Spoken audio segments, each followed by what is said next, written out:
अपने दोस्तों। प्रशांत किशोर जी, बांकीपुर की जनता को सपने नहीं जवाब चाहिए। वो कौन सी कंपनियां हैं जिसमें आप नौकरी देने की बात कर रहे हैं? क्या सैलरी होगा? कितने पद है? केवल बायोडेटा जमा कर लेने से नौकरियां नहीं मिलती है। ये 10,000 लोग जो है, इनको आप कहाँ नौकरी पे भेजेंगे? देश भर में बड़े बड़े जो आपके मित्र हैं, आप कहते हैं उनके पास में, तो आप तो पलायन को बढ़ावा देने का काम कर रहे हैं। नमस्कार, मैं अंकित कुमार और आप देख रहे हैं जागृति टाइम्स। जो जन सुराज के सूत्रधार और बांकीपुर विधानसभा के विधायक प्रशांत किशोर है, एक जनसभा में उन्होंने एक बड़ी ऐलान कर दी है। 10,000 लोगों की नौकरियां देने की बात कही। उन्होंने कहा कि हमारे दोस्त हैं, हमारे जान पहचान के लोग हैं, अपने बेटे को, अपने भाई को बायोडाटा हमें उपलब्ध कराइए और हम उनको 10,000 नौकरी देंगे। और ये देखना होगा कि प्रशांत किशोर बिहार में देते हैं या बिहार के बाहर देते हैं, लेकिन ये मुद्दा है कि 10,000 नौकरी दे रहे थे। इसमें हमारे साथ भारतीय जनता पार्टी के प्रवक्ता है, उनसे बात करेंगे। सर, सबसे पहले स्वागत हो आपका हमारे। धन्यवाद सर, प्रशांत किशोर जी विधायक बनते ही इन्होंने एक जन सभा में कहा कि 10,000 हम लोगों को रोजगार देने के काम करेंगे अपने दोस्तों। प्रशांत किशोर जी, बांकीपुर की जनता को सपने नहीं जवाब चाहिए। आप ये बताने का काम करें कि 10,000 नौकरियों का जो शिगुफा आप छोड़ रहे हैं, वो कौन सी कंपनियां हैं जिसमें आप नौकरी देने की बात कर रहे हैं? क्या समय सीमा होगी नियुक्तियों की? क्या सैलरी होगा? कितने पद है? ये सब बताने का आप काम करें। केवल बायोडेटा जमा कर लेने से नौकरियां नहीं मिलती है। और आप कहते थे कि हम आएंगे सिस्टम में तो पलायन रोकेंगे। आप तो लोगों को पलायन करने के लिए प्रेरित कर रहे हैं। ये 10,000 लोग जो है, इनको आप कहाँ नौकरी पे भेजेंगे? देश भर में बड़े बड़े जो आपके मित्र हैं, आप कहते हैं उनके पास में, तो आप तो पलायन को बढ़ावा देने का काम कर रहे हैं। आपकी कथनी और करनी में साफ अंतर है। ये बांकीपुर की जनता समझने लगी है। आपने कहा और पलायन रोकने के, तो प्रशांत किशोर वही हैं जो कहते थे कि यहाँ की जो सरकार है वो भर भर के बोगी में मजदूर को भेजती है, सप्लाई करती है। अब वो काम वो करें, अगर बाहर भेजने की काम करें। देखिए, मैंने कहा ना कि बांकीपुर की जनता जो है वो समझ रही है। जो कहते थे कि हम पलायन रोकेंगे और अपने सिस्टम में आने का, पलायन को बढ़ावा देने का काम कर रहे हैं, तो ये साफ दर्शाता है कि जो सरकार यहाँ पे, हमने बिहार को पटरी पर लाने का काम किया है, बिहार को ट्रैक पर लाने का काम किया है, वो बिहार की जनता देखती थी।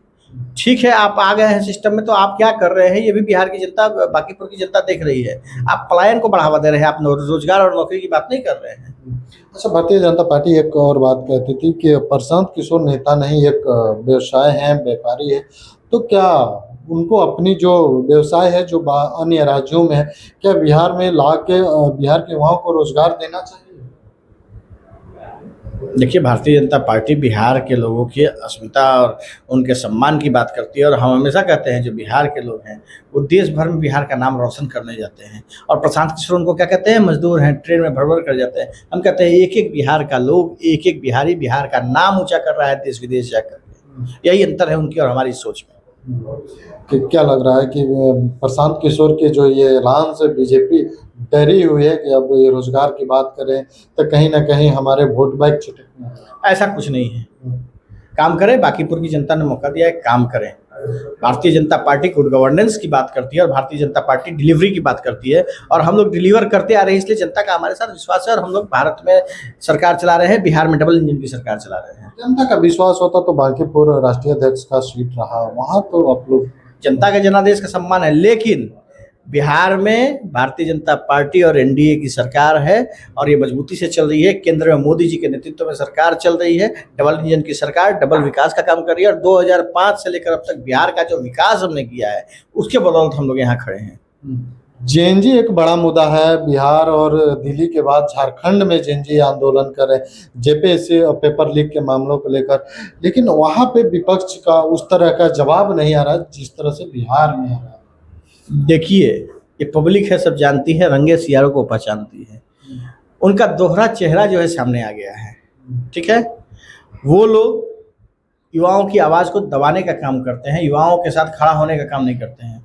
हम युवाओं के साथ हैं। प्रधानमंत्री जी ने बड़े स्पष्ट शब्दों में कहा कि भारत में 4 ही जातियां हैं, गरीब, युवा, महिला और किसान। हम इन चारों की बात करते हैं, लेकिन युवाओं के साथ जिस तरह से बर्बरतापूर्ण लाठीचार्ज किया गया और बर्बरतापूर्ण कायराना काम वहाँ पे किया गया, ये बताता है कि वो युवाओं के आवाज़ को दबाने की बात करते हैं, जो हक है लोकतंत्र में मिला हुआ उसको दबाने की बात करते हैं। तो इस तरह की हरकतें जो और हर आंदोलन को एक राजनीतिक साजिश बचा करके खत्म करने की कोशिश करना, ये भी बिल्कुल सही नहीं है जो झारखंड की सरकार कर रही है। नेता विपक्ष बिहार के तेजस्वी यादव जी जब बिहार में लाठीचार्ज होती है तो बोलते हैं, लेकिन जब उनकी समर्थन से वहाँ सरकार चल रही है तो अभी तक मैंने कहा तो कि सब अपनी ढपली अपने राग वाले लोग हैं। जैसा मौका मिलता है हर चीज़ को राजनीतिकरण के रूप में ये लोग इस्तेमाल करते हैं। कोई भी आंदोलन हो उसको राजनीतिक आंदोलन बनाने का काम और राजनीतिक आंदोलन बनाकर राजनीतिक शरीर बताने का काम ये विपक्ष का काम रहता है। हर मुद्दे पे रोटी सेकने का काम करते हैं। हम भारत के युवा, बिहार के युवा के साथ खड़े हैं। हमारे प्रधानमंत्री जी का स्पष्ट मानना है कि भारत के विकास के लिए, भारत की समृद्धि के लिए ये 4 लोगों का उत्थान जरूरी है, युवा, गरीब, महिला और किसान। हम उनके लिए काम करते आए हैं, उनके हितों के लिए काम करते रहेंगे। चलिए, बहुत बहुत धन्यवाद। देखिए, इन्होंने साफ प्रशांत किशोर के जो वादे हैं उन पे इन्होंने जवाब दिया कि आप तो पलायन रोकने की बात करें, लेकिन आप 10,000 नौकरी के पलायन कराने की बात करें। लेकिन वहीं जेपीसी आंदोलन पे इन्होंने कहा कि विपक्ष की ये दोहरी चरित्र है जिसको बिहार के नहीं पूरे देश के युवा जान चुके। लेकिन आप पूरी बातचीत को किस तरह से देखते हैं, कमेंट करके बताइए। बाकी इस तमाम खबरों के लिए बने रहे जागृति टाइम्स से। अंकित कुमार की रिपोर्ट, पटना।